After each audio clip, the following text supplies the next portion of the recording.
Last week's Delmarva treasure was a woman who spent a lifetime digging up African American history here on Delmarva. This week, we're featuring another woman who is making African American history on the peninsula. In 2008, Victoria Jackson-Stanley became the first African American woman to be elected mayor of Cambridge. And today, we're honoring her as a Delmarva treasure. A little more than a week ago, Congressman Andy Harris and Maryland U.S. Senator Ben Cardin joined Cambridge Mayor Victoria Jackson-Stanley to dedicate the new Harriet Tubman Underground Railroad National Historic Park. Very exciting. We know the history of Harriet Tubman. Those on the Eastern Shore know exactly what she meant here in Dorchester County and in this region, where she was the Moses of her people. A day Mayor Stanley will never forget. The day her heroine, I call her my homegirl, because she's from Dorchester County, made history again. Her mission, in my opinion, was to do something for her community. And I've always felt that pull to go away and get my education, but to come back and to do something. That's what Harriet did. And I was just in awe of the fact that she is now the first woman, and a woman of color, to have a national park named after her.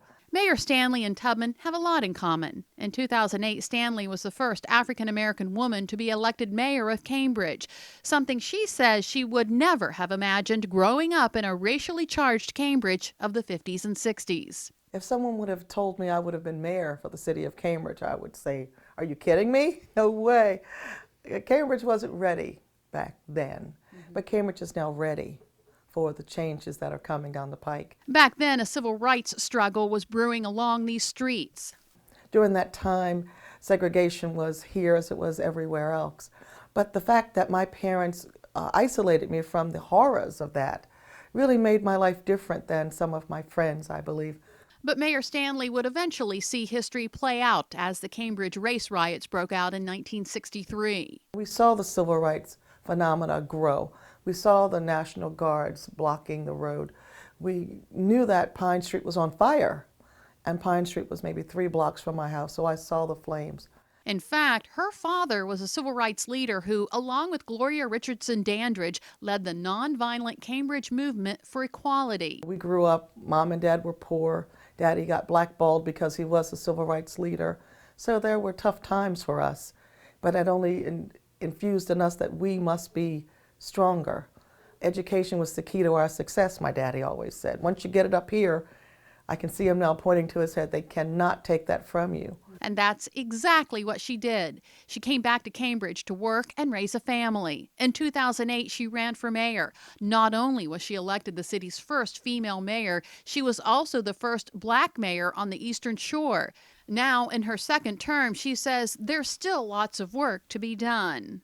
The Sail Winch project on the wharf is one of the big issues, and my goal is to revitalize that area so when someone from Michigan comes across that Frederick Marcus Bridge, they can say, "Wow, what is that in Cambridge? What's going on?"